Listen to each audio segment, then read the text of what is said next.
اوزم او دشمن تلاړ شم من العذر لاجل العذر د وجه د عذر د وجه نه جنگ ته نه دی جهاد ته نه دی دشمن ته نه دی ولې نه ودی جهاد ولې نه کې د عذر د وجه نه زما عذر دی عذر شرعي د وجه نه نشم تللی آیا ته ګناهګار یې په دې باندې که نه یې وایه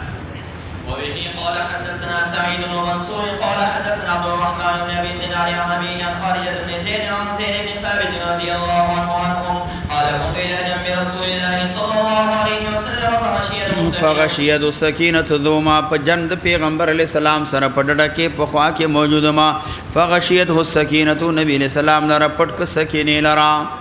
سکینه دا ویل کېږي چاته نبی علیہ السلام باندې سکینه رااله دا سکینه څه شی دی حضرت علی کرم الله تعالی وجهه وی دا یو خاصه هوا ده چې د هغې مخ د انسان د مخ په شان وي دا یو خاصه هوا ده چې د هغې مخ د دې هوا د انسان د مخ په شان ته وي علامه سودی رحمه الله وی دا د جنت د یو لګن نوم دی د سرو زرو د انبیاء علیه صلات وسلام ته پکې غسل دا ورکولی شي دا د جنت یو لګن دی جنت یو خنک دی دا د جنت یو تش دی د جنت یو خنک دی د هغې نوم دی د سرو زرو نه دی انبیاء علیه صلات وسلام ته په دې کې غسل ورکولی شي بعض علما وی هي رحمت خاصه سکینه څه شی دی دا یو خاص رحمت دی علامه طبری رحمه الله وی سکینه څه شی دی څلورم قول دا د هي سکون القلب دا د زړه اطمینان زړه آرام دی یعنی دلته مراد نزل آرام دی فغشیت السکینه څلورم قول دا د بعض علما وی سکینه څه شی دی هي الطمانیه دا اطمینان د دل اطمینان د زړه دی شپږم قول دا د علامه نووي رحمه الله وی سکینه دا یو شی دی د طمانیت او رحمت وغیره ټول پکې جمع کیږي سکینه څه شی دی د الله تبارک وتعالی رحمت او اطمینان د زړه آرام دا ټول څیزونه په باندې جمع کیږي او د دې سره چې د نو ملایکې ورسره نازلېږي ملایکې په دې اطمینان قلبي او سکون قلبي باندې ملایکې نازلېږي فغشیت السکینه نو پټ کړ پیغمبر علیہ السلام لره سکینه هغه سکینه چې نبی علیہ الصلوۃ والسلام باندې د وحی په وخت کې نازلېدله هغه سکینه هغه اطمینان قلبي هغه هوا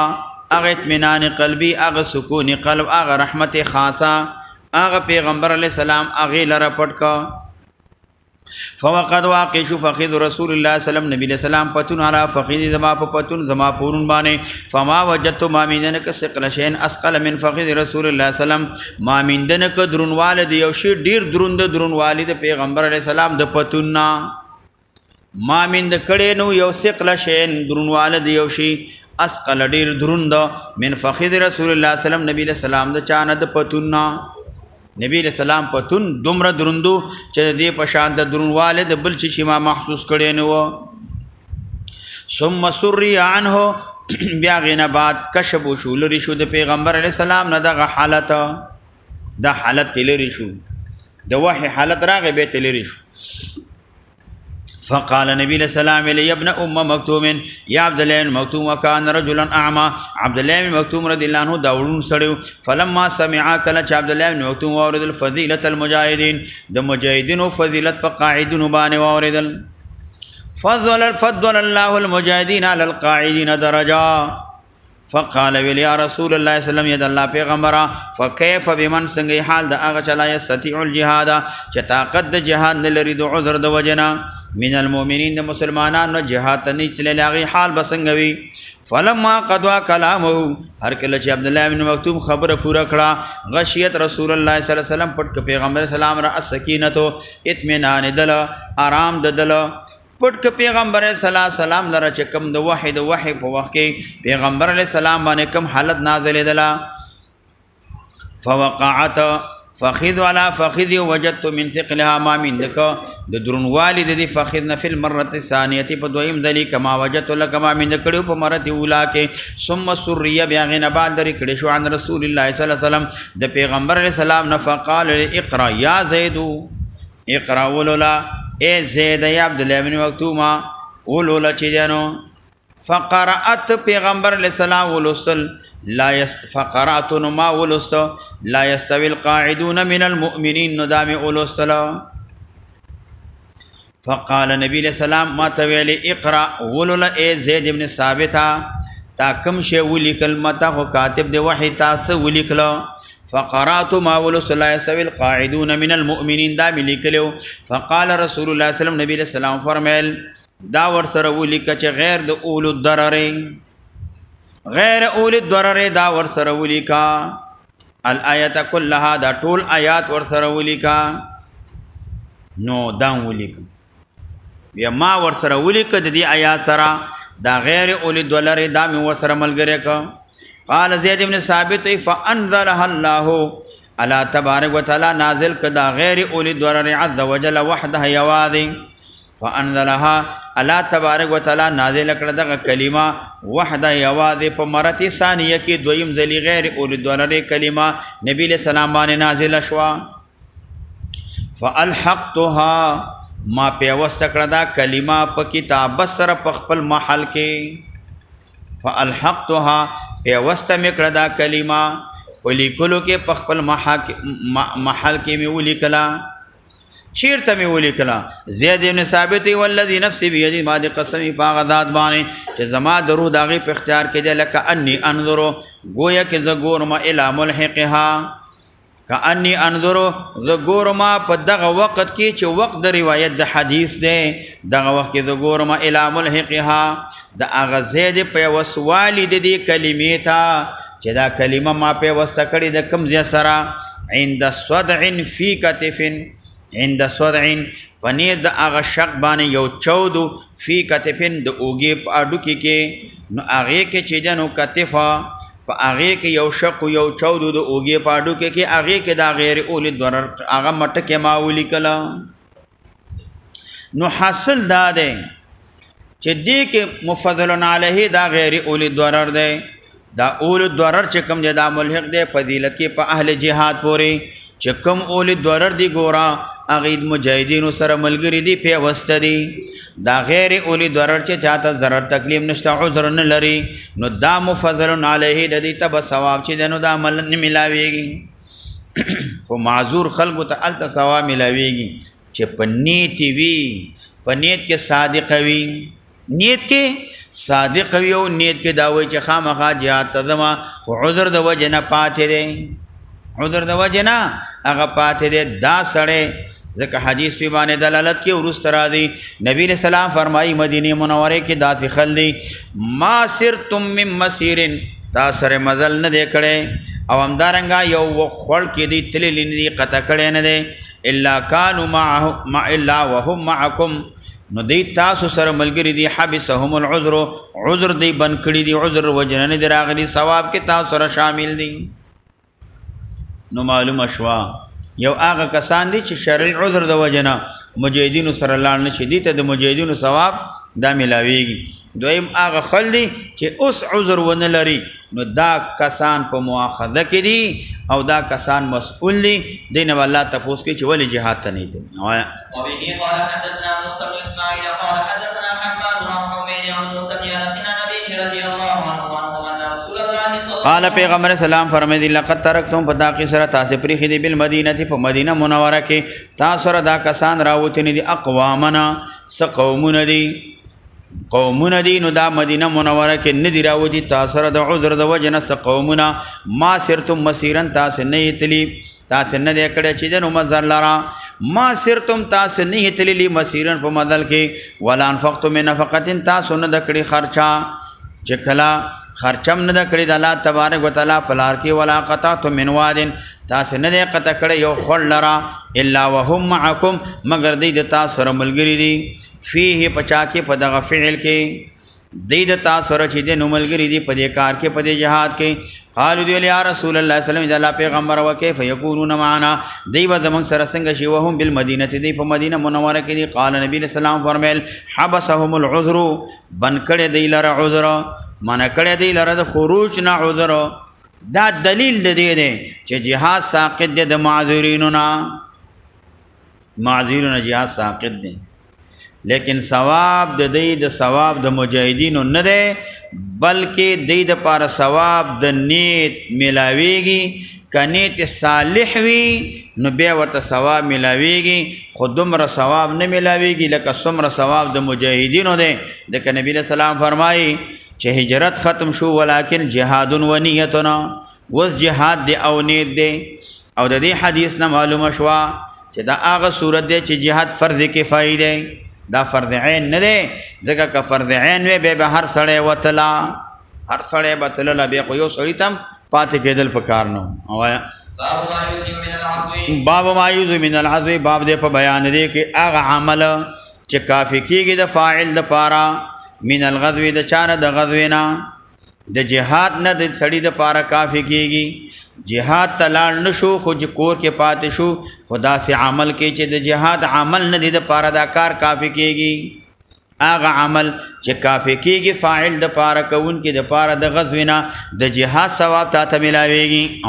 وبه قال حدثنا عبد الله بن عمر بن ابي الحجاج ابو معمر قال حدثنا عبد الوارث قال حدثنا الحسين قال حدثني يحيى قال حدثني ابو سلمة قال حدثني بصر بن سعيد قال حدثني زيد بن خالد الجهني رضي الله عنهم ان رسول الله صلى الله عليه وسلم قال من جهاد غازی چاچه تیار کا غازی لرا تیار کړه غي د پاره اسباب د جهاد فی سبیل الله د الله تبارک وتعالى رکه فقط غزا د جهاد کو ومن خلفه سوچ قائم مقام او ګذر فی اهله فاهل د غازی کې به خیر په خیر باندې یو د قائم مقام په شر باندې غازی جهاد تلارزی بچرګ پټ کما د داو کما د بغلا وکما زبدا کارو کما نه د خیر باندې د پاتې شو قائم مقام پاتې فقط غزا فتاقی سره دی غزا وکړه چا چې تیار کا اسباب د سفر فقط غدا دا داغی دا مثل دے پا اجر کے اگر کا جہاد حقیقتا ندے کڑیں دا اجر ملاویگی ہر جہاد دا پار لگیو کڑیروی ہر قی مقام تا معلومیگی پا اہل کی خوب خیرن خیر بانی پاتشی قضا دا حجت دے گئی انفاق کئی خلط ندفع کئی مساعدت ورسر کیا دا سڑے پاتشو خو ثواب کے دا سڑے داغی سر شریک دے. حدیث مقصد دا دے پیغمبر علیہ السلام مبارک تیزوال ذکر کئی چھ احسان کا و آغا چا سرا چھ آغا یو فعل مصلحت دا مسلمانانوی او یاد آغی مهم کارونو باندے آغی باقی پاتوی تو او لگے گا آغی سر احسان کا و گورا حس علی الاحسان ذکر کیا چھ سوک دا مسلمانانو خیر خواہی غواری ذکر جہاد کول دا مسلمانانو خیر خواہی دا اللہ پا لارا کتلل دا مسلمانانو خیر خواہی دا تقای مقام پاتشلن و حس علی الاحسان دے کر کئی آغا سڑے چھ مسلمانانو خیر خواہی لٹی نو تو ورسر احسان کوا. وبه قال حدثنا سعيد ومنصور قال اخبرني نوح قال اخبرني عمرو بن الحارث عن يزيد بن ابي حبيب عن يزيد بن ابي سعيد قال المهري عن ابي سعيد الخدري رضي الله عنه ان رسول الله صلى الله عليه وسلم بعث نبی علیہ السلام لخکر ورگل بعثنی و لخکر ورگل الى بنی لحیانا بنی لحیان تا وقال نبی علیہ السلام علیہ یخرجو ودی من کل رجلین رجلون دا ہر دو کسانو نچ پکور کیوی لکل رجلین فی بیت دا ہر دو کسانو نچ پکور کیوی رجلن یو سڑے دی ودی مانا دا دا ودی دا ہر منزل نصف کسان نم دی باقی پاتی چی پکور کی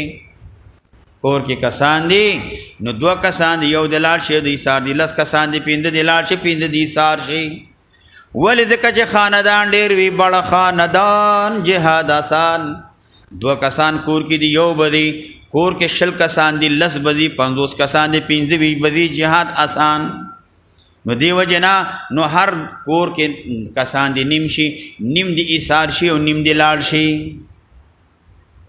ثم قال بے نبی علیہ السلام فرمائل قاعدین دا پارا ایوکم خلف الخارجہ آغا سوچ قائم مقام دا خارج شو فی اہلی پا آل دا دیکے داغی پا اہل کے قائم مقامی وکڑا ومالی پا مال داغی کے گورا بخیرن پا خیر بانے پاتی شو کان لہو مثل نصف اجر الخارجی دے دا پارا نیم اجر دا خارج دے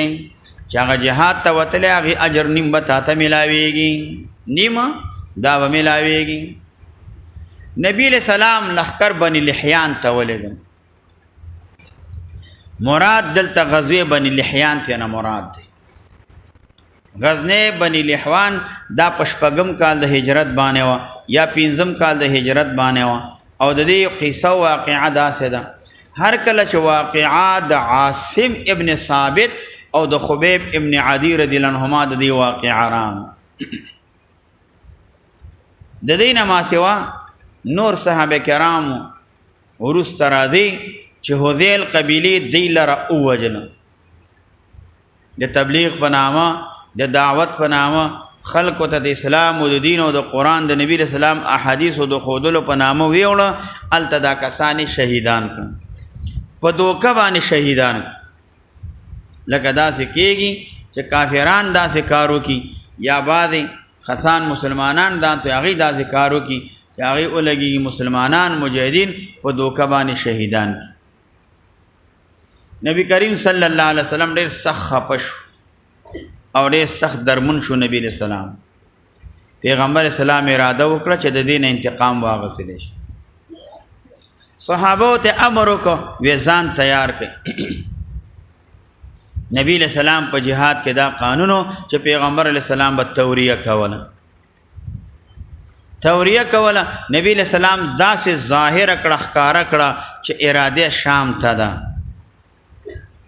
اراده توریه وکړه نبی علیہ السلام دې دپاره چې کافران مباندې د قوم باندې ورشي په غفلت کې پې باندې حمله وکړي. او نبی علیہ السلام دا عادتو هغې به په جهاد کې توریه کوله. توریه داره چې خبره ښکاره کړي چې یاره موږ ځو چېرته پېښور ته ځو او پکې ته مردان ته لاړ شي هلته په دشمن حمله وکړي. خبره داسې ښکاره کړي چې یاره تنګي ته ځو. وی نه خو داسې وی والکو تنګي پورې څومره مزل دی او د تنګي پسې را لوی نهر دی او اوبه پکې کمې دي ډېرې دي لږې دي څنګه دی هغه نهر او بیا تنګي نه بره په دې میرو کې دې ځای کې حالات څنګه دي خلک ګرځي را ګرځي څنګه حساب دی. او ټولو خلکو ذهن ته دا راله چې نبي علیہ السلام دا لکه چې تنګي طرف ته اراده لري ځکه تپوس د هغې کوي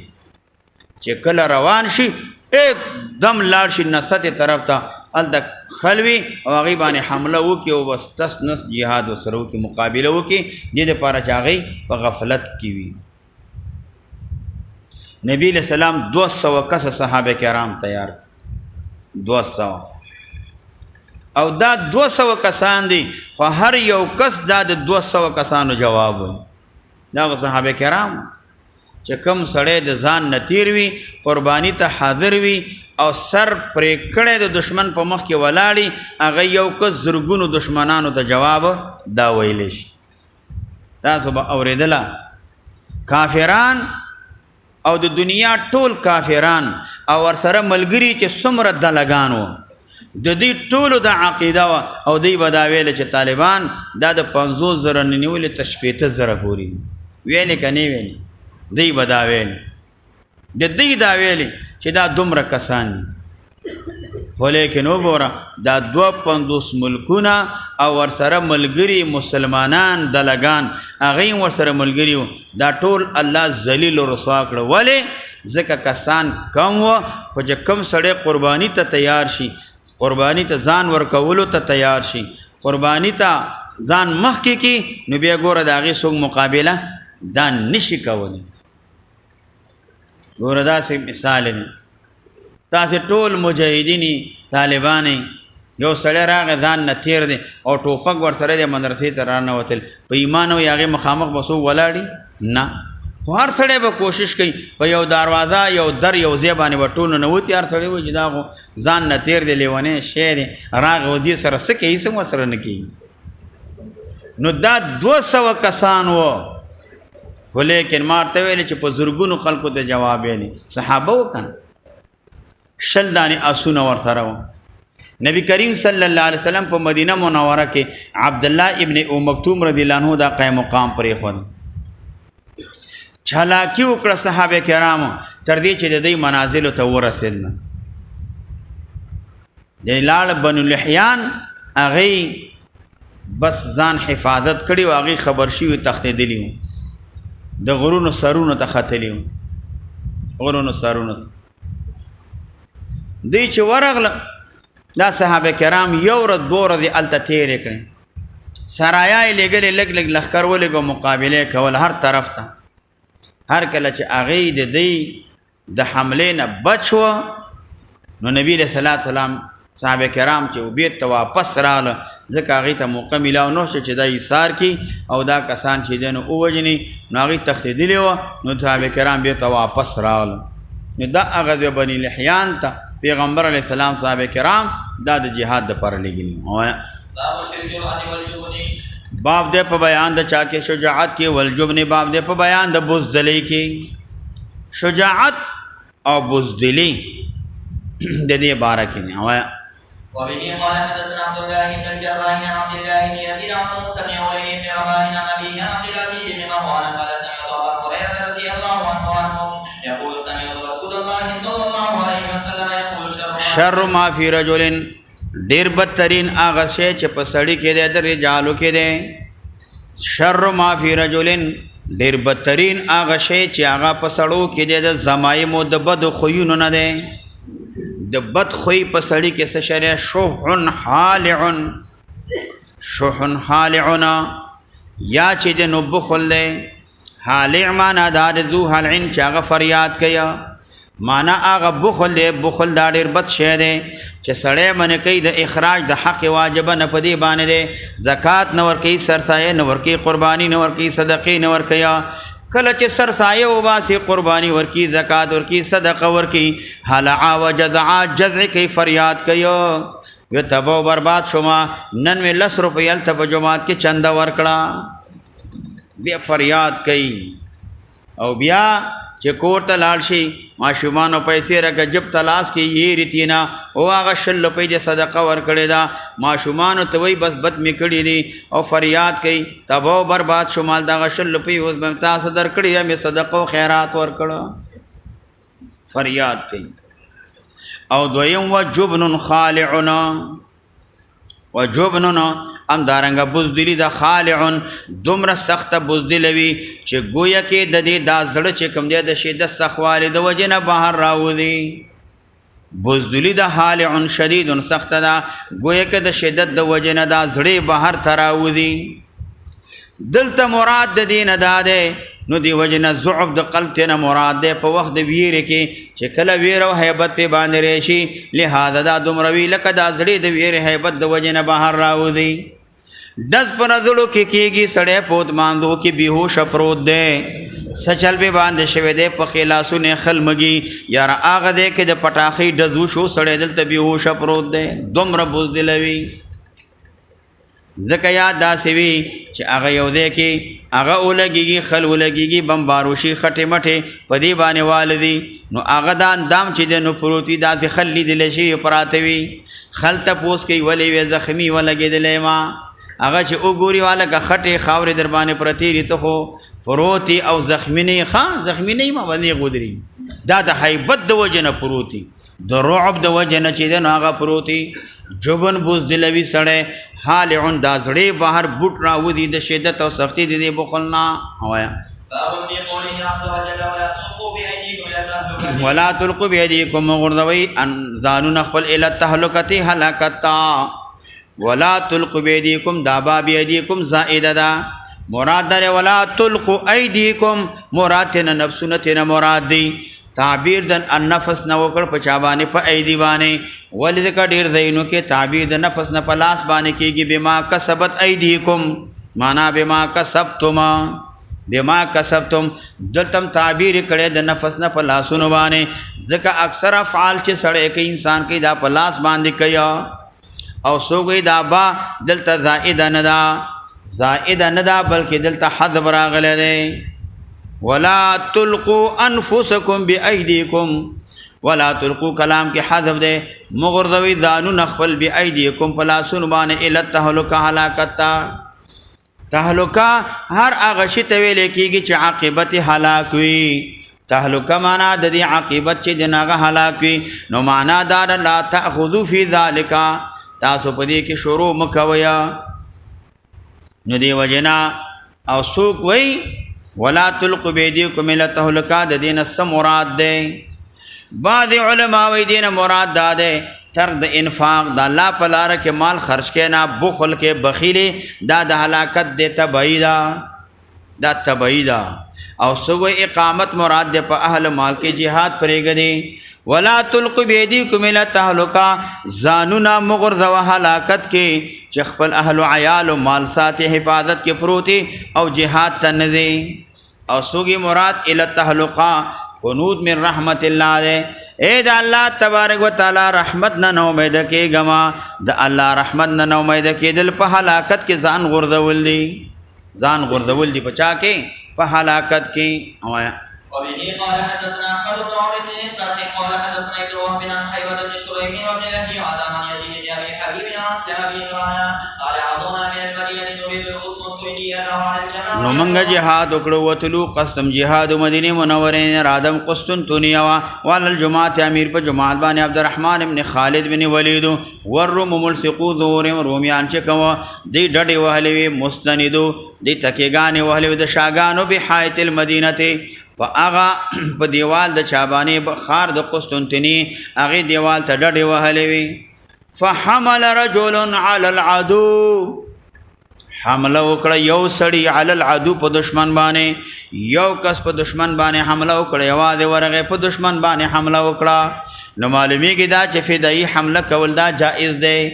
دا دلګان کمزوري مسلمانان چې دی ورته انتحاري وي فدایي حمله کول دا جایز دی ور یو صحابي دی په ټول لخر باندې ورغه پاغي باندې حمله وکړه فقال الناس صحابه کرام ویل مه معنا دار بن شبن ش اقف مکوا معنا مکوا پښتو کې وی الک مه دا عربي او پښتو دا دواړه یو ما راغلي دي عربي کوي مه پښتو کې وی چې جن مه دلته دا هی ورتره د لغټه وي او وی ما کنه معنا دار مکوا مه نو دی وجنا ډېر ټکی پښتو عربي کې راغلي دي فراغ الى اهلی فراغ پښتو کې صحیح راغې فراغ الى اهلی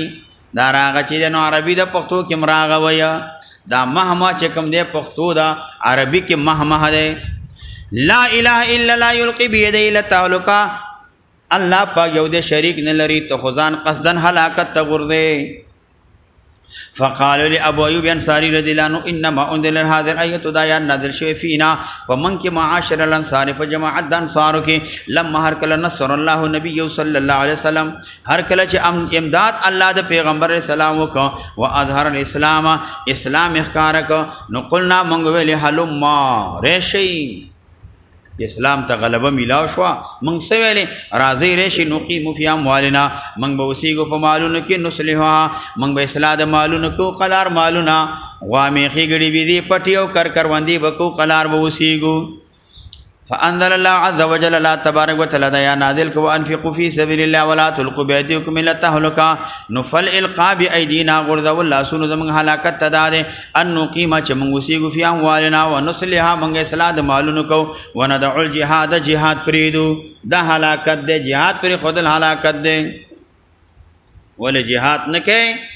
جهاد نکه دشمن بغالب شي پتا باندې راضي دشمن هغه بتام او وجني ساحل او عيال نور خلبم او وجني او ورزان هلاکت غردول دي کنه دي نو قال ابو عمران فلم يزل هميشه ابو ايوب يجاهد جهاد كل في سبيل الله عز وجل الله تبارك وتعالى فلارك حتى دفن بالقسطنطنيه تر دې چې په قسطنطنيه کې دا شهید شو هغه نه بعد التدا دفن شو باو دې په بیان درمه کې په وشتلو کې ترنین کول تمرین کول د جهاد وسایل اسباب د کول داغه برابرول واغه پیدا کول دې ته ویل کېږي چې دنو سا تمرین ویل کېږي دې ترمي ویل کېږي دې ته ټریننګ ویل کېږي وبه قال حدثنا سعيد بن منصور قال حدثنا عبد الله بن المبارك قال حدثني عبد الرحمن بن يزيد عن بن جابر حدثني قال حدثنا ابو سلام عن خالد بن زيد عن عقبة بن عامر رضي الله عنه قال سمعت رسول الله صلى الله عليه وسلم يقول ان الله عز وجل يدخل بالسهم الواحد ان الله عز وجل لا تبارك لا يدخل ولا تطلع داخله بالسهم الواحد په یو غشي باندې په سبب د یو غشي باندې ثلاثه نفرین درې کسان الله داخلي الجنت جنت صانعه یو جوړونکې غش جوړ کړي دی يحتسب فی صنعته الخير اراده لري طلب د ثواب کې د دې په جوړولو کې د خیر نه مراد جهاد دی غش دی ول جوړ کړي ټوپک تمانچه دی ول جوړ کړي د دې پاره چې په دی باندې دنیا کې او د کافر مردار شي ماته په ثواب ملاو شي ورامي به دویم جنت ته داخلي کې چا دغه شواغه سره ټوپک تمانچه واغسلا او گزار وکړو یو زردان کافرانه په دې سر ویشتلو مردار کړه ورامي به ویشتون کې بده باندې ومنبله منبل نه مراد هغه کس دی چې دا غشي چې دنو دا ور کس کستا دو قسمه کې دی شي یو دار دا ور سره خوا کې ولاړ دی ورسته ولاړ دی مرسره ولاړ دی دې سره غشي دی چې هغه غشي په دشمن ولي دا بل ور کوي فیناوله واحدا یو ور کوي او دویم منبل دار چې غشي گزارو که غشي لاړ الته ولګید واپس لاړ غشي راواغس واپس راول سړی ته ورکه دوباره د دې غشي گزار کیا دې ته منبل ویلې کیږي دا دریواړه کسان الله پاک په یو غشي باندې جنت ته داخله یا لکه داسې مثال دی را کې لانچر دی توپ دی سیزونه دی مرمۍ دی راواغسلې هغه دشمن باندې را کې لانچر ورته ورته بل مرمۍ ورکې بل گزارو کو بل ورکې بل ورکو بل ورکې دې ته منبل ویلې کېږي یا یو مرمۍ د یو سیزه گزارو کاغه ونه چاودله لاړ شي هغه راوړي واپس ورکې چې دوباره اولا نبی علیہ السلام وی ورمو ورکبو ورمو غشي ولی ټوپک ولی تمرین کوي ترنینګ کوي ورکبو او تاسو سریږئ اختصار پر مې باندې نه کوي ماشینا جمع وکي په مابین د رب یو د رکوب کې اسبانی اوخ باندې خر باندې سوریدل چل مزدکا چې چل نه در دي د منډې درازي اسبانی به سوریدې نشي او کسور شي بیا ټینګې دی نشي ټینګې دی نشي اوخ باندې سوریدې نشي او کسور شي بیا ټینګې دی نشي ځکه چې چا سورلی نه کړي ورکوټه خرخري باندې سور شي هغه دې کې گزار ورته ورکیا او چې چا سورلی کړي وي هغه تکړه وي نو په خیمه لا نتاوي کې دا اسخره مضبوط کې لګ نیولې هغه سمره پورته واریږي دا مضبوط شابانه ناشتي نو سره ور وی داسې نو ځکه نبی له سلام اکتفا مکور کبو نو سورلی زکا نن سوا مثال د سینې ټوپکم زکات مانچم زکا غسم زکا د سیاکل چلم زکا ضرورت راځي موټر سیاکل چلم زکا ضرورت راځي د گاډي چلم زکا ضرورت راځي د ټینګ د جاز تیارو د دې چلم زکا ضرورت سبات پیخيږي ضرورت هغه پیخيږي وانتر مؤحبو کتا سي تمرین ټریننګ کوي د دې کوي غشي ولي نبی له سلام دا بهتر د من د دین انتر کبو چې تاسو سوار شي اے معنا در ځان په پوي ک نبی له سلام معالجه درمي تعلم درمي د افضل د تادیب د پرسنا ټریننګ کې گاډه چلے موټر سایکل چلے ټانګ چلے هغه نه بهتر دار تمرینو کا تمرین د رکوب نه دا غشي وشتل ټوپک وشتل تمانچه وشتل دا بهتر دی ولی زکه پاسونو د غلولو کې په ناس دي کې خویالادا دې کې تکبر دې کې لوی دې موټر سایکل باندې ناس دې کې لوی دا پټان کې ناس پرنجر کې ناس په ناغجات کې ناس دې کې لوی دا دې کې غرور راځي او ګور دې داسې مثال دې یو سړی سایکل اغسته په سایکل باندې اړولې وا خواته ډیر کسان ولاړو هغه ته ویلې د سایکل باندې خاړولې زمکه والا خدای پامان درنه لاړما او بیا چې ته په موټر سایکل په خواړې او ټانګ ته اوخېږي او گاډي ته اوخېږي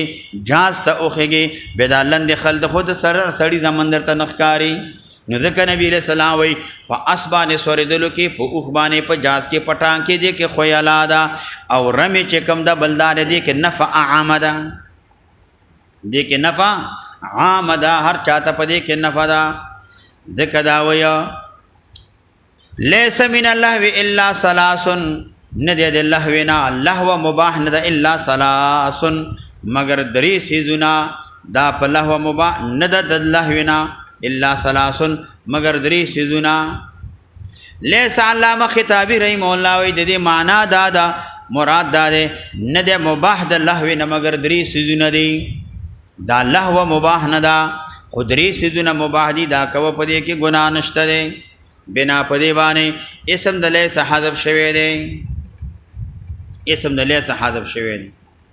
امدارنګا نحات چې کوم دی حذف د اسم د لیسام دارنګ حذف د خبر جائز نه ویا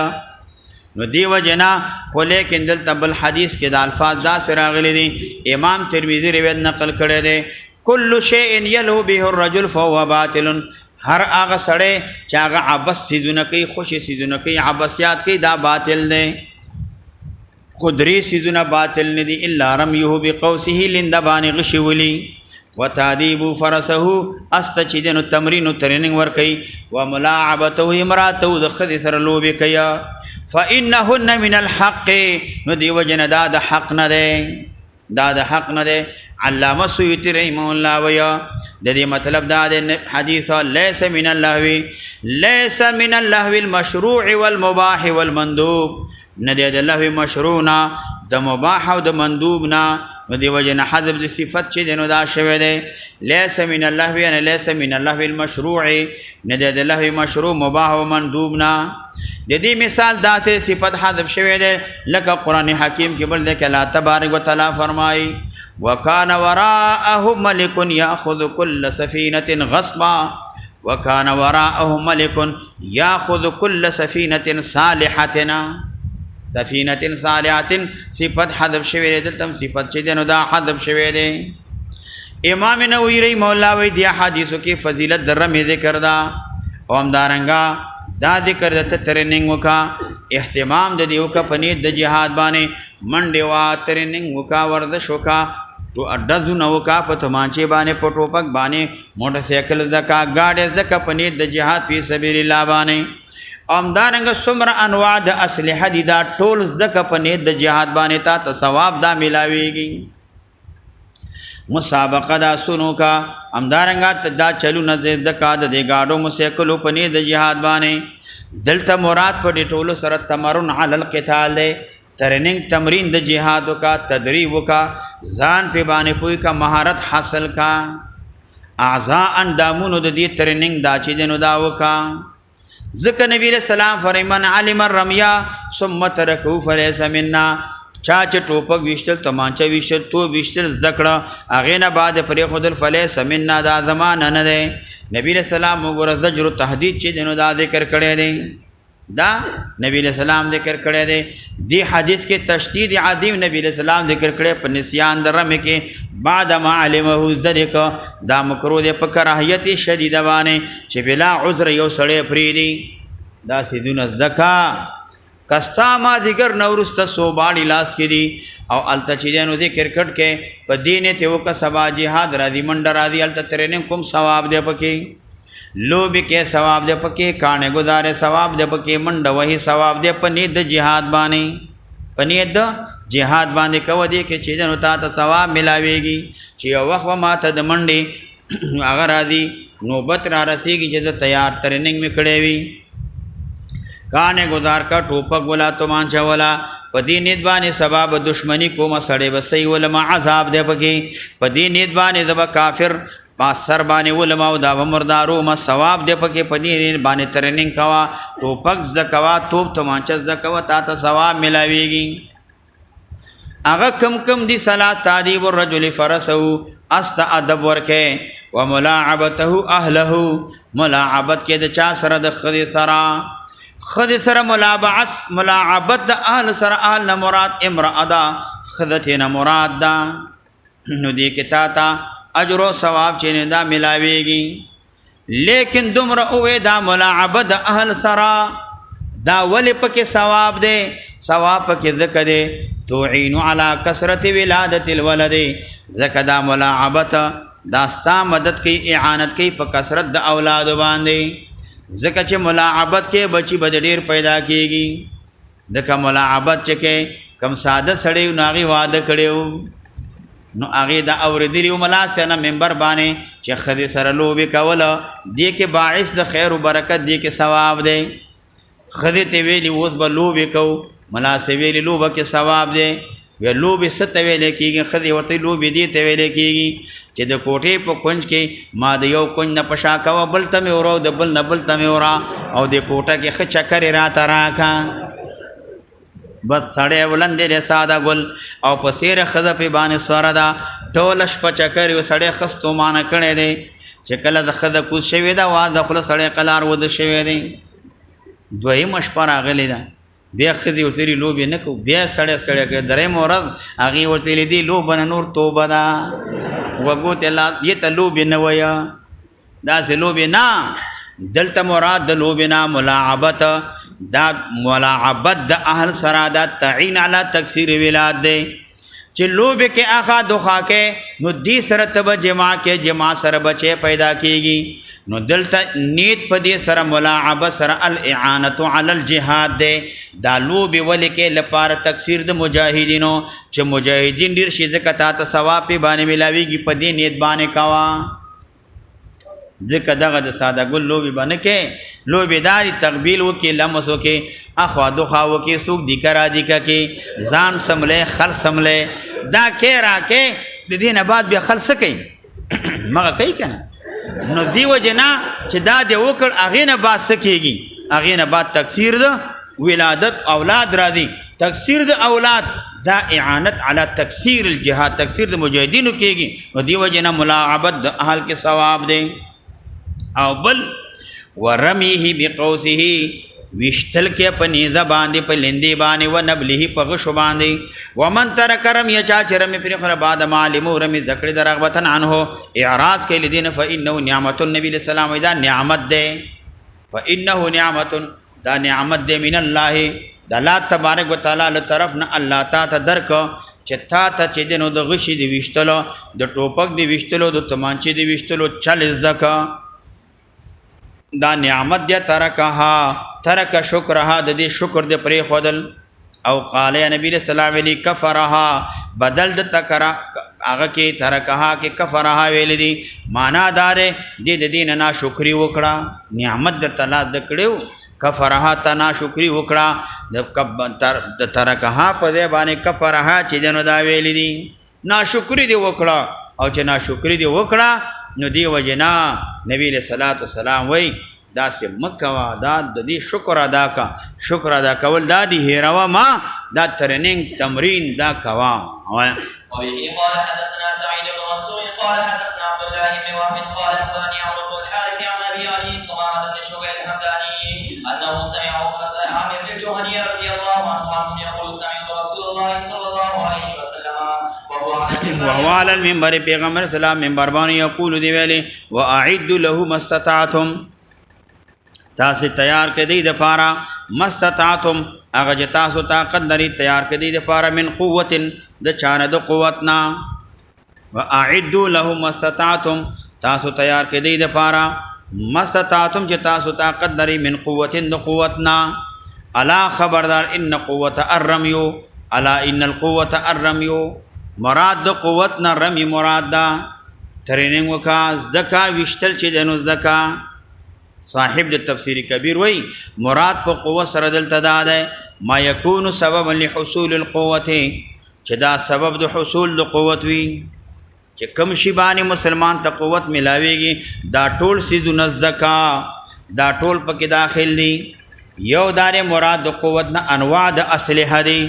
ټوپک تمانچا توپ چې دینو ټانګ جازونه دا ټول سيزونه زکا دویم قوت نه مراد چې دا رمیدا دریم قوت چې کم دی هغه حصون دی بنگلی مرچی قلعی مضبوطی کا دا برابر کا سلورم دا دی چې دا عام دی هر هغه شی چې دی سره قوت مسلمانانو ته د دشمن په وجلو کې ملاویږي دا ټول پکې داخل دی بلکې هر هغه شی چې اعلی د حرب او د جهاد دا ټول په جمله د رمی کې دا ټول داخل دی دا په ټول په دې کې داخل دی دا قوت اسباب ټانګ توپ جاز دا څومره سیزونه دي ټوپک تومانچا د دې ټول د دې زده کول استعمال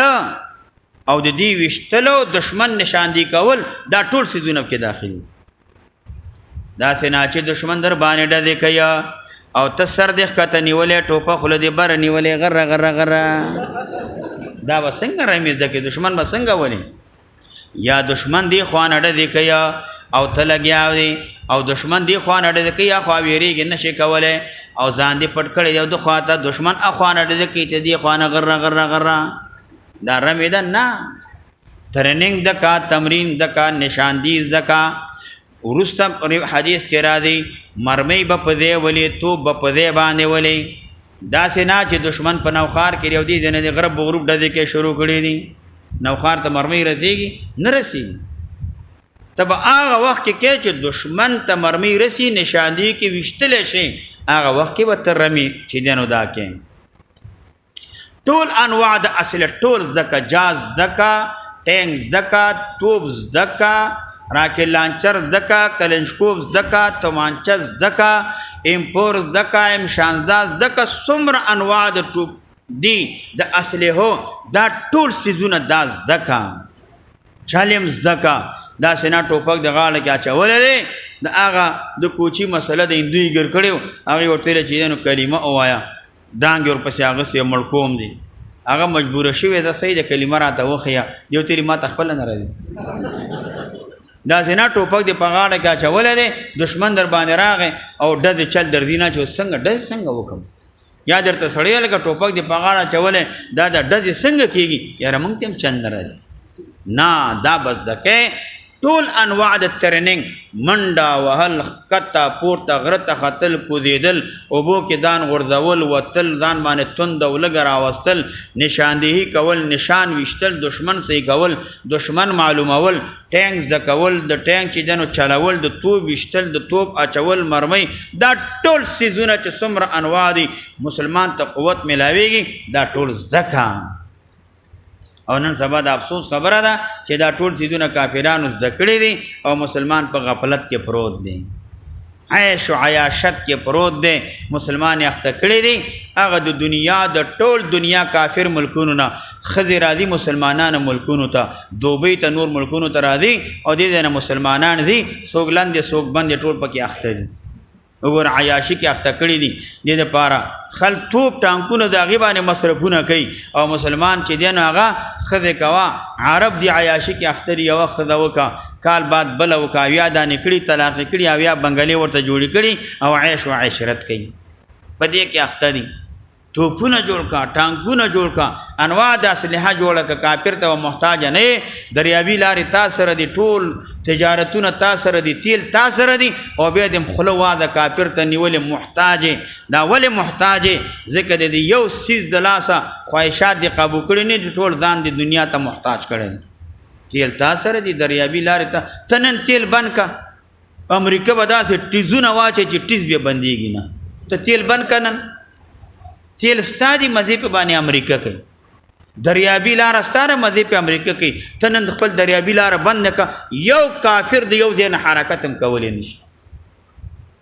څومره عرب دي یو مسجد اقصی دی هغې قبض کړی دی څوک ورته شور کولی شي ولې نه شي کولی ځکه دوی په عیش و عشرت کې اخته دي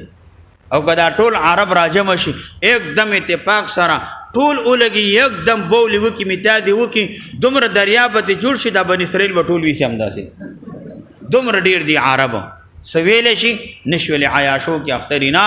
ټریننګ وکړه اسباب زده کړه ټانګونه پیدا کړه توپ پیدا کړه دا څیزونه پیدا کړه کافر ته به ستا ضرورت هغه نه وي دله دنه وده دی او بهر امریکانۍ د هغې چوکیدار ولاړ چوکیدار څومره بیکاره بده خبره ده مسلمان سره طاقت دی ایمان دی غیرت دی دا هر څه ورسره دي خو دا دی چې الله د مشران هغه ورته سم مشران چې دی نو هغه ورکي نو دې وجې نه صالح نیکان خلک چې هغه د مشرتوب حق ادا کړي اللهم صل علی محمد کما صلیت علی ابراهیم وعلی آل ابراهیم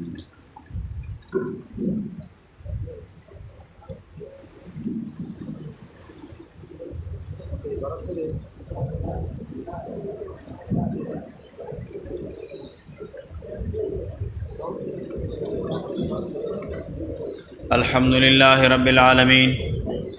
والصلاة والسلام على أشرف الأنبياء والمرسلين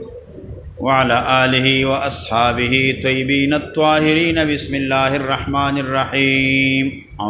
بسم الله الرحمن الرحيم فأما القسم الأول فإننا نتوخى أن نقدم الأخبار التي هي أسلم من العيون من غيرها وأنقى من أن يكون ناقلها أهل استقامة في الحديث وإتقان لما نقلوا لم يوجد في روايتهم اختلاف شديد ولا تقليد فاحش كما قد عثر فيه على كثير من المحدثين وبأن ذلك حديثهم فإذا نحن قيسنا. فأما القسم الأول امام مسلم رحمه الله مخکې دا ویلي فنقسمها منګه د اخبار تقسیمو علی 3 اقسام په 3 قسمونو باندې. امام مسلم وی قسم اوله آغا قسم اوله چې منګه آغا قسم اول دی چې احادیث مبارکه و منګه ذکر کو چې آغا حدیث چې د عیوبنا سالم وي امدارنګه داسې حدیث وي چې هغه صفاوي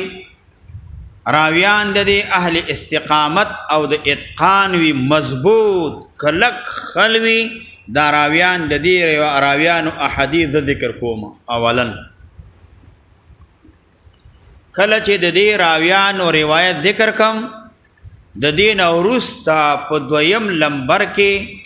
به بد اغه راویانو روایت ذکر کوم چې دې مرتبه ته رسیدلې نشي د دې مرتبه نه کم وي او البته بهم صادق راویان دي مستور العیب راویان دي او علماء د دې احادیث دین نقل کړي دي بیا به د داسې راویانو روایت ز په خپل کتاب کې نقل کوم. خو اول هغه حدیث مقدم ذکر کوم چې هغه د عیبونو نه سالم عیوب دا پکینوي دا غین سالم. هغه احادیث ذکر کوم چې هغه انقاوي صفاوي انقا من العیوب صفاوي د عیبونو. د انقا دا اسم تبذیل دا ذکر کیا معنا دا نقیه انقا معنا دا چې دا صفاوي دا داسې احادیث وي چې دې کې اختلاط نوي تخلید پکې نوي غیر حدیث د حدیث سره خلط شوی نوي روایاتو کې اختلاف نوی راغله. اول بد داسې خلقو روایات او احادیث دا ذکر کوم. نو امام مسلمی فاما القسم الاول هر څه قسم اول د دې احادیثنا فإنا نتوخى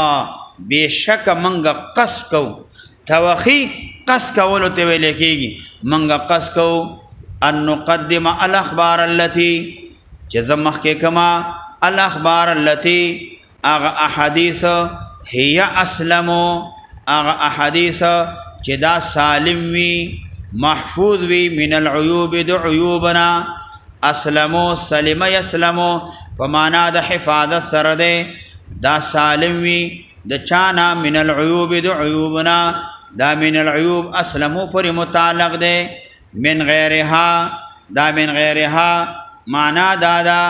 د غیر د چانه د اخبارنا اسلم وی د عیوبنا من غیرها غیر د چانه د اخبارنا نور احادیث په نسبت سره د احادیث دا محفوظ وی د عیوبنا دا سه احادیث به دا ذکر کوما. وانقا او صفا بوي وانقا او دا بسنګوي او صفا بوي من ددینا ان یاکون دامنا دا بیان د اخبارو کې د اسلمو د انقا د اخبار چې دا خبر ورکې دا سه حدیث به ذکر کوما چې اسلم بوي او انقا بوي دا من ان یکون دا من بیان دی دا د اغي بیان کیا انقا بوي صفا بوي د چانه د عیوبنا دا وی من ان یکون ناقلوها صفا بوي نو من ان یکون بیان کوي چې انقا او اسلم دا کم روایات دي هغه دادي ان یکون ناقلوها چې وی نقل کون کې د احادیثو اهل استقامت اهل د برابر والی وی فی الحدیث په حدیث کې و اتقاننا او اهل د چاوی د احکام او د مضبوط والی وی لما اغه احادیث لرا نقلو چې د نبی علیہ السلام نه نقل کړي وي هغه احادیث هغه ضبط مرویات کړي وي هغه روایت یاد وي چې کوم روایت د نبی علیہ السلام نه نقل کړي وي د داسې خلکو روایت به نقل کوم اهل د استقامت او د برابر والی په حدیثو کې احادیثو روایاتو کې د دین کوګواله پکې موجود نوي و اتقاننا او اهل د احکام او د ضبط وي د خپل مرویات لرا دا مرویات خپل چې کوم دی دا یاد کړی وي دا خیات کړی وي دا روایات لما نقلوا اغه احادیث لرا چې نبی رسول الله والسلام نقل کړی وي لم یوجد فی روایتهما دا دلیل د اتقان ذکر کوي دلیل د استقامت ذکر کوي د استقامت او اتقان د پاره دلیل څه دی هغه د پاره ذکر کوي لم یوجد فی روایتهم چې نه موجود شوی په روایت د دې کې اختلاف شدید اختلاف سخت ولا تخلیط فاحش او نه تخلیط د غیر حدیث سره د حدیث نه فاحش چې ډیر فاحش وي ډیر بد وي کلګ لګ تخلیط راغلی پروا نه کوي خو ډیر سخت تخلیط نه وي غیر حدیث د حدیث سره داسې خلط شوی د سره پته نه لګیږي چې دا حدیث دی او که دا غیر حدیث دی دا به داسې شوي دي وي هاو کما عسر فیه لکه څنګه چې واقع شوی دی دا خبره فیه په دغه اختلاف کې کما عسر لکه څنګه چې اطلاع حاصل ده خبرداري مونږ ته حاصل دی فیه په اختلاف باندې علی کثیر من المحدثین د ډیرو محدثینو نه لکه ډیر محدثین داسې دي د هغې په روایاتو کې اختلاف راغلی او تخلیط راغلی دی وبانا او ظاهر شوی دی وبانا او واضح شوی دی دا اختلاف ذالک دا اختلاف فی حدیثهم په حدیث د محدثینو کې د محدثینو په حدیثو کې دا خبره واضحه شوی دا داخله شوی دا چې اختلاف شدید راغلی د هغې په حدیث کې نو موږ دا سروې ذکر کوو چې اهل د استقامت او د اتقان و اختلاف نه وي دا سروې ذکر کوو تخلیط پکې خلط د غیر حدیث د حدیث سره پکې نه وي راغلی اول لمبر کې درته د داسې خلکو احادیث دا ذکر کوم کله چې دا احادیث مې سر ته ورسولو پوره مې کړو برابر مې کړو نو هغې نه بعد بیا دویم قسم روایات درته ذکر کوم فإذا نحن تقصینا چې کله منګه تقصینا آخر ته ورسو احادیث د دې راویانو تقصینا منګه آخر ته ورسو احادیث د چا د دې راویانو روایت دام آخر ته ورسول دام پوره کړ او سر ته ورسول بیا به څه کوو تقصینا چې کله منګه آخر ته ورسول سر ته ورسول اخبار هذا صنف احادیث د دې اخبار هذا صنف د احادیث د چا د دغه نوع د دغه قسم من الناس د خلقنا د دې خلقو احادیث سر ته ورسوما د دې خلقو احادیث آخر ته ورسو نو هغې نه وروسته چې د دې راویانو روایت سر ته ورسو اتبعناها زتابع کوما ورپسې کوما دی احادیثو پسې اخبارن س احادیث یقعو چې واقع شوي فی اسانیدها په سندونو د دې احادیثو کې بعض من په سند کې واقع شوي وي یقعو واقع دا بعض من دا فاعل دی یقعو دی واقع شوي بعض من بعض هغه څوک لیس بالموصوف بالحفظ والاتقان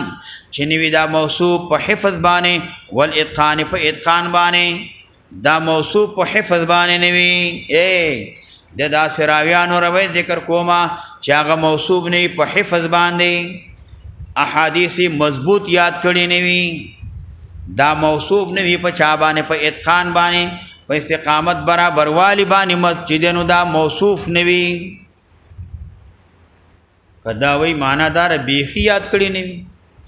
بیخي برابر والے پکې نه وي دا وی نا موصوف نه وي په چا باندې بالحفظ په حفظ باندې والاتقان په اتقان باندې کسن فی المقدم قبلهما کسن فی المقدم لکه پشان د چا د هغه قسم المقدم قبلهم چې د دین مخکې کم ذکر دی د هغې په شان ته حفظ اتقان پکې موجود نه دی نفس حفظ اتقان پکې شته خو د هغې په شان ته مضبوط کلک احادیث یاد کړي نه دي یاد دي خو دومره کلک یاد کړي نه دي لکه چا یاد کړي صنف اول چې یاد کړي دي کوم سړی تللی و قاري صاحب دکاندار ته ویلی و چې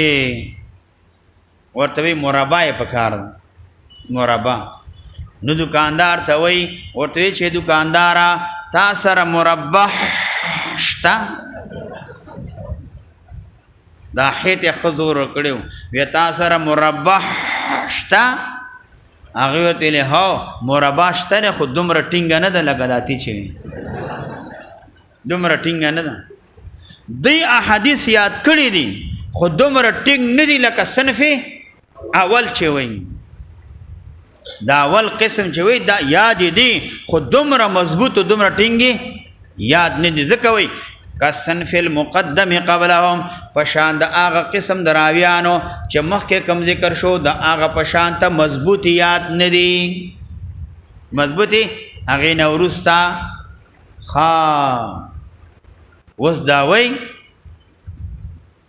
په اوصافو کې صفتونو کې دا دویم قسم راویان د اول راویانو نه کم دي علاوه دا درته ویمه علاوه نه مشتق دي علاوه دا ویمه انهم دا راویان د صنف ثانی دا روات د صنف ثانی و ان کانو اگر کدی فیما په هغه حفظ او اتقان کې وصفنا چې ما درته بیان وکړه دونهما دا کم دي د طبقې اولانا علاوه دا ویما دا راویان د صنف ثانی و ان کانو اگر کدی دی فی ما په هغه حفظ اتقان کې وصفنا چې ما درته بیان وکړه دونهم دا کم دي د طبقې اولانا خو لیکن بیا هم فإن اسم الستر نوم د ستر مصدر دی په معنا د مستور سره نوم د چا د دې ستر د عیبونه پکې پټ دي فإن اسم الستر نوم د چا د ستر په معنا د مستور سره خو ستر د عیب ته نه مراد دی ستر د چا د حال ته نه مراد نه دی ځکه مستور الحال دا عیب پیدا کوي مستور الحال هغه عیب پیدا کوي مراد د ستر نه ستر د عیب ته نه مراد د ستر د حال ته نه مراد نه دی ستر نه مراد دا ده فإن اسم ستر نوم د ستر والصدق نوم د صدق وتعاطي العلم او نوم د تعاطي د اخستلو د علم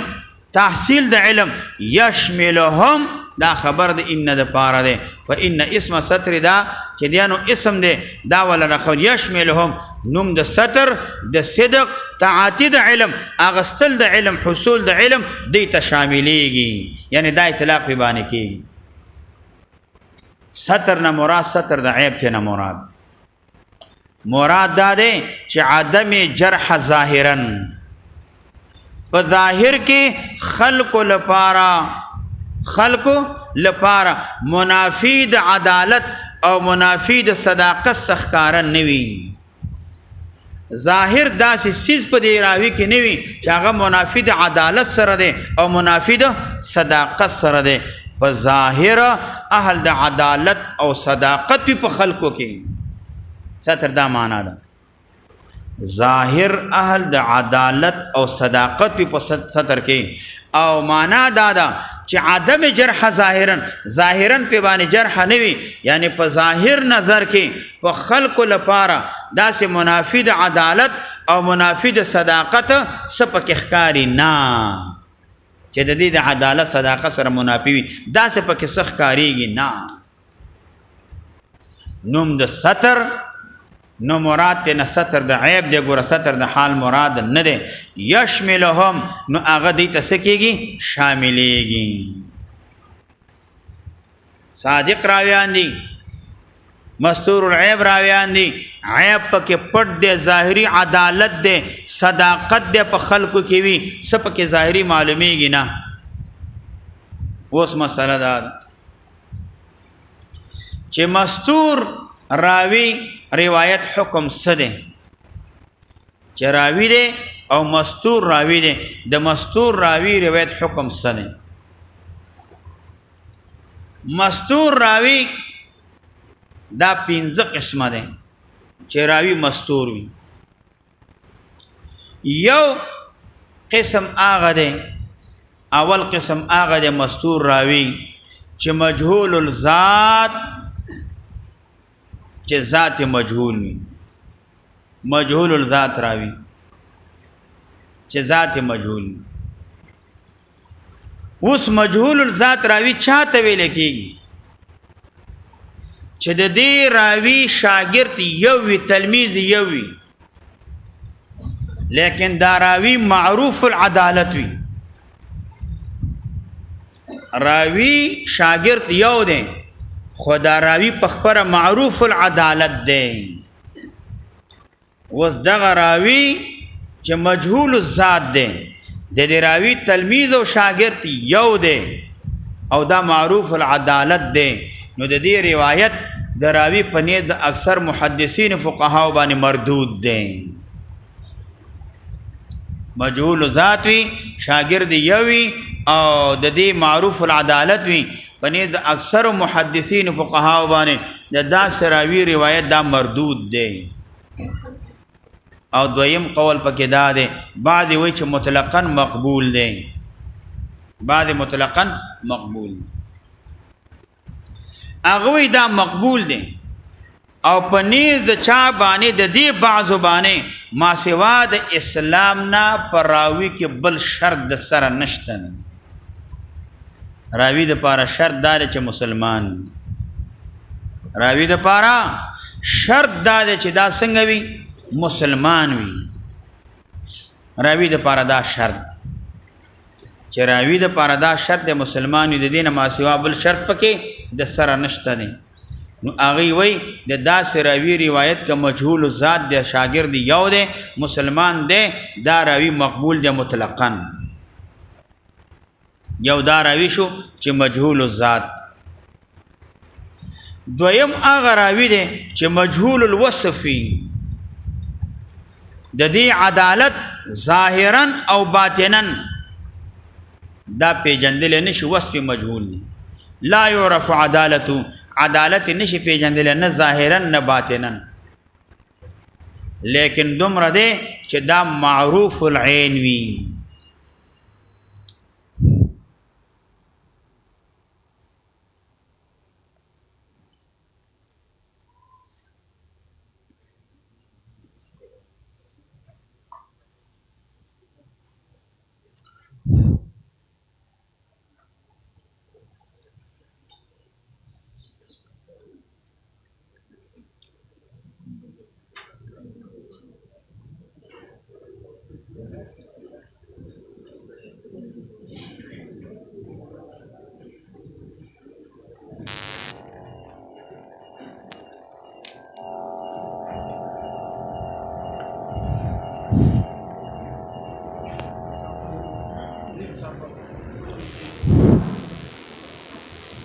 نو دویم مجهول الوصف دی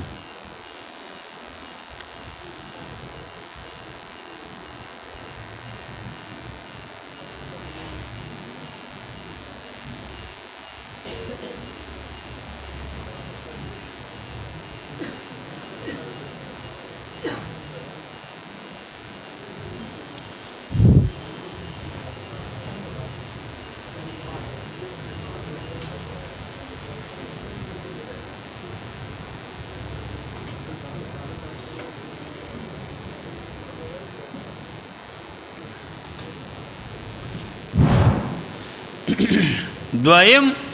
مجهول الوصف دی مجهول الوصف دا معنا چې د دې عدالت ظاهرا او باطنا نه پیژندل کېږي لیکن دا راوی معروف العين دی د داسې مجهول الوصف راوي روایت لا يقبل روایته د دې روایت به نشي قبلولی په نیز د جمهور باندې دا روایت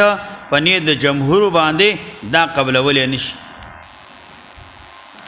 لیکن قوی کول شي روایت د دې په کثرت د ثقاتو باندې په نیز د جمهور باندې د دې روایت قابل د قبول نه دی لیکن روایت قوی کول شي په کثرت د ثقاتو باندې چې روایت په کثرت د ثقاتو باندې قوي شي نو دا مقبول دی علی الاطلاق د احنافو د علماو په نیز باندې چې مجهول الوصف دی لیکن دا روایت قوي شو په کثرت د ثقاتو باندې نو دغه روایت دا مقبول علی الاطلاق د پنیر د احناف علماء باندې دریم قسم راوی مستور العیب دی مستور العیب مستور العیب دا معنی چې راوی عادل وی ظاهرا عدالت دی جرح مفسره پکې نشته دی دی باندې جرح په بعضی نظر کې نه وي نو معنا دا ده چې دی باندې ظاهرا چې ګوري په دی باندې جرح نه وي داسې جرح نه وي چې هغه سبب د عیب وګرځېږي د دې په عدالت او صداقت کې داسې شی پې باندې نه وي نو اوس وګوره په بعضې نظر کې په دې باندې څه نشته داسې یو څیز نشته چې هغه د دې په صداقت عدالت کې عیب پیدا کړي لیکن داسې راوی روایت مقبول دی مستور العیب راوی روایت مقبول دی ولی ځکه معامله د روایت په ظاهر الحال باندې ده روایت معامله په ظاهر الحال باندې ده روایت معامله په حسن ظن باندې ده ظاهر حال ته ګوره خو سم سړی نه خو پټ یو عیب پکې موجود دی ګوره داسې مثال دی ظاهر یو سړي ته ګوره ږیرې هم وي پټکې هم وي ښه منځونه کوي عبادتونه هم کوي ښه ښایسته مزېداره سره نیمه خوله په سر کړې هم ده ښه ډنګ وډنګ یار سې برابر دي خو چې سبق کې ګورې غیر حاضر وای ظاهري ښه سړی معلومیږي ښه صوفي ملاویږي خو مستور العیب دی لیکن یو پټ څیز پکې موجود دی او مرض پکې موجود دی چې هغه غیر حاضر دی نو دا مستور العیب دی ځکه دلته ظاهر د روایت معامله دا په ظاهر الحال ده ظاهر الحال خو ډېر ښه ملاویږي ګیره تا نه غټه نه نو دې وجه نه ظاهر الحال خو ډېر ښه ملاویږي پټکې هم ښه مضبوط وهلی ظاهر الحال حسن ظن دی په دې به ښه ګمان کې خو لیکن دا مستور العیب دی عیب پکې پټ موجود دی هغه دا چې دم پیدا و دیگر دم نهانس کله سبق کې حاضر وي او کله غیر حاضر وي کله وي او کله نه وي وګوره دا غیر حاضري دومره بد شی دی دا غیر حاضري دومره بد شی دی چې نوم واغسه بجلی پکې لاړه څلورم قسم راوي هغه مبهم دی راوی راغلی وی روایت کړي مبهم دی مثلا راوی وی اخبرني فلان اخبرني شیخ اخبرني رجل اخبرني ثقتنا اخبرني فلان ما ته فلانی روایت نقل کړی دی اخبرني شیخ اخبرني رجل اخبرني ثقتنا نو داسې راوی روایت مقبول بلا شبهتنا دا مقبول دی کله چې د دې روایت دا مشهور شي په چا کې په قرون الثلاثه مشهود لها بالخیر دی قرن د صحابه وکي د تابعینو د تبع تابعینو کې د درې واړه قرنونو کې دا مشهور شي نو د دې روایت چې کوم دی دا مقبول دی چې کله دا مشهور شي په قرون ثلاثه وکي المشهود لها بالخیر چې دا د درې واړه قرنونو پیغمبر علیه السلام د دې د خیر گواہی کړې د خیر القرون قرنی ثم الذين يلونهم ثم الذين يلونهما بغیر د قرون ثلاثه ونا مستلزم دی دا روایت توثیق او تعدیل لرا لکه وی وحدثنا صاحب لنا حدثنا صاحب لنا ما ته حدیث بیان کړی زمونږ یو ملګری او شاګرد زمونږه هغې ما ته حدیث بیان کړی زمونږ یو ملګري حدیث بیان کړی دی پنځم قسم راوي هغه د دې مستور هغه مجهول ذات والوصف جمیعا ذات او وصف دواړه چې دی نو دا مجهول وي دغه راوي چې مجهول ذات وي راوي وي پنځم قسم مجهول ذات والوصف جمیعا ذات وصف دواړه مجهول دي اوس وګوره که چېرته دا راوي غیر صحابي وي دا راوي راغلی لیکن دا راوي غیر صحابي وي د دې حدیث ظاهر شوی نه حدیث په چا کې په قرن ثانی کې